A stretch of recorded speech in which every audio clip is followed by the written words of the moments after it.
안녕하세요. 민생 주식TV입니다.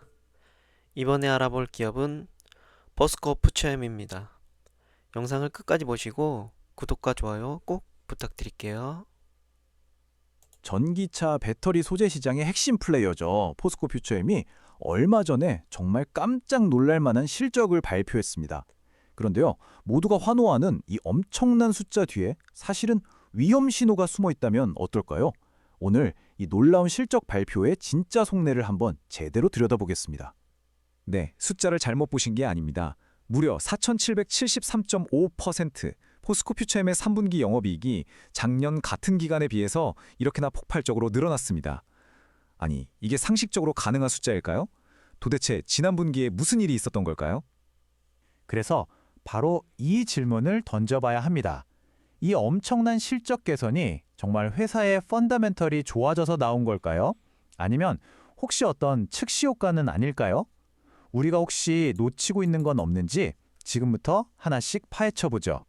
자, 그럼 먼저 뉴스 헤드라인에 나온 그 숫자 너머에 어떤 진실이 있는지 실제 실적 보고서의 속살부터 한번 들여다보겠습니다.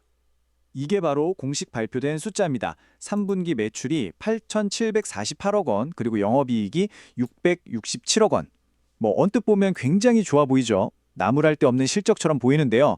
하지만 말이죠, 이 이익이 대체 어디서 왔는지를 하나하나 뜯어보면 이야기가 완전히 달라집니다. 바로 증권사 분석 보고서에서 첫 번째 반전이 나옵니다. 이익이 이렇게 갑자기 늘어난 게 제품을 더 많이 팔아서가 아니라는 거예요. 핵심은 재고평가 손실 환입과 기타 일회성 수익입니다. 그러니까 한 번 들어오고 마는 그런 성격의 돈이라는 거죠. 이 그래프를 보시면 상황이 훨씬 더 명확해집니다. 전체 영업이익 667억 원 중에서요, 거의 절반에 가까운 300억 원이 일회성 이익, 말하자면 보너스 같은 이익이었다는 겁니다. 다시 말해서 회사의 본업, 그러니까 배터리 소재를 팔아서 벌어들인 진짜 이익은 우리가 본 숫자의 절반 정도밖에 안 됐다는 거죠. 좀 충격적이죠? 그래서 핵심은 이겁니다. 이런 일시적인 반짝 효과를 싹 걷어내고 보면 포스코 퓨처엠의 본업인 배터리 소재 사업의 실제 상황이 우리가 헤드라인에서 본 것만큼 장밋빛은 아니라는 것, 오히려 상당한 압박을 받고 있다는 걸 알 수 있습니다. 아니, 그렇다면 왜 이렇게 잘 나가는 포스코 퓨처엠의 핵심 사업이 어려움을 겪고 있는 걸까요? 그 답은 회사 내부가 아니라 바로 바깥, 시장 환경에 있습니다. 요즘 뉴스에서 많이 들어보셨을 거예요. 바로 전기차 캐즘이라는 현상 때문입니다. 전기차 시장이 그동안 정말 폭발적으로 성장하다가 이제 잠시 숨을 고르는 시기에 들어섰거든요. 그러다 보니까 수요가 잠시 주춤하면서 소재를 공급하는 업체들 사이의 가격 경쟁이 어마어마하게 치열해지는 겁니다. 이 상황이 얼마나 현실적인지는 바로 다음 분기 전망치를 보면 더 뚜렷하게 알 수 있습니다. 증권사 예측을 한번 보세요. 3분기에 667억 원이었던 영업이익이 4분기에는 151억 원으로 뚝 떨어질 걸로 예상됩니다. 아까 말했던 그 일회성 이익 효과가 사라지자마자 사업의 본질적인 어려움이 다시 수면 위로 드러날 거라는 강력한 신호죠. 하지만요, 모든 위기 속에는 기회가 숨어 있다고 하죠. 지금 이 어려운 상황 속에서 누구도 예상하지 못했던 아주 거대한 기회가 열리고 있습니다. 그 열쇠는 바로 급변하는 글로벌 정치 지형에 있습니다. 포스코 퓨처엠 관계자가 직접 한 이 한마디가 지금 시장의 변화를 그대로 보여줍니다. 이제 시장은 단순히 성능이 좋냐, 가격이 싸냐만 보는 게 아니라는 거죠. 그 원료 어디서 만들었어? 이게 굉장히 중요한 질문이 됐다는 겁니다. 특히 미국의 새로운 규제를 시작으로 해서요, 유럽, 인도까지 전 세계가 이제 메이드 인 차이나를 벗어난 공급망을 애타게 찾고 있습니다. 바로 이 지점에서 포스코 퓨처엠 같은 비중국 기업에게는 완전히 새로운 골드러시가 시작되고 있는 셈입니다. 자, 그렇다면 포스코 퓨처엠은 이 절호의 기회를 어떻게 자기 것으로 만들려고 할까요? 현재 위기를 돌파하고 미래 시장을 선점하기 위해서 회사가 아주 치밀하게 준비한 전략을 지금부터 살펴보겠습니다.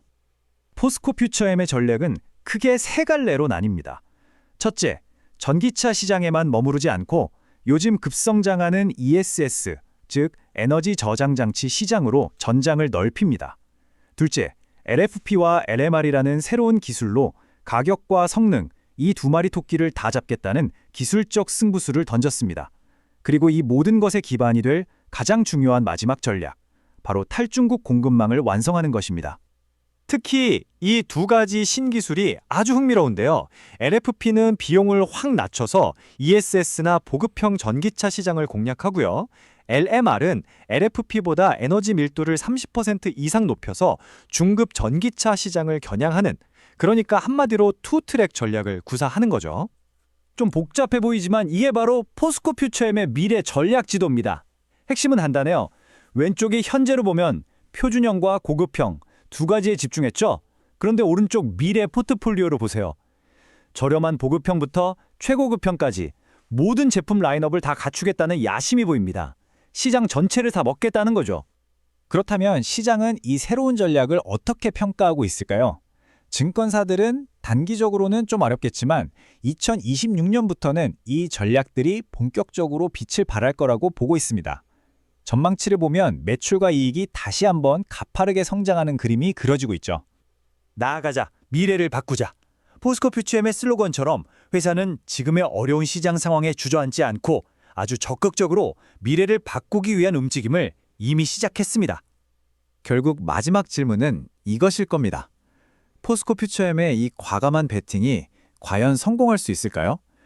한 분기의 회계적인 이익을 넘어서 진짜 기술력과 전략으로 시장의 판도를 바꾸는 게임 체인저가 될 수 있을지 앞으로의 행보를 계속해서 지켜볼 필요가 있겠습니다.